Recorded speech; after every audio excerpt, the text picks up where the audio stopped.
জানেন তো, আমরা যেদিন সেই হাওড়া থেকে এনজেপি আসছিলাম, ঠিক সেদিনের তোলা ভিডিও। এনজেপি ঢোকার আগে থেকে আকাশ পরিষ্কার থাকায় কাঞ্চনজঙ্ঘা কত সুন্দর, দূর থেকে যে কত ভালো লাগছিল। আচ্ছা বলে দিই, এই ভিডিওটা আমি কিন্তু তুলিনি, এটা আমার হাজব্যান্ড করছিল। শিলিগুড়িতে এলে এমনিই আমার মনটা ভালো হয়ে যায়।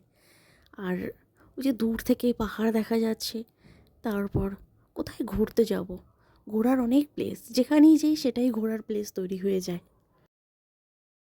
আমার পাহাড় খুব ভালো লাগে, মনে হয় পাহাড়ে যদি একটা বাড়ি থাকতো।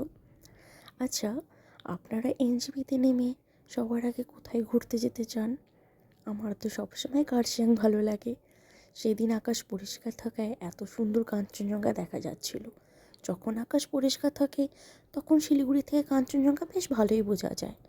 এখন ঘন কুয়াশার জন্য সেই ভিজিবিলিটিটা নেই। আচ্ছা, আপনারাও নিশ্চয়ই আমার মতো পাহাড় ভালোবাসেন। পরের ভিডিওতে এনজিপি থেকে কাঞ্চনজঙ্ঘা ঠিক কীরকম দেখা যাচ্ছিল সেটা দেব।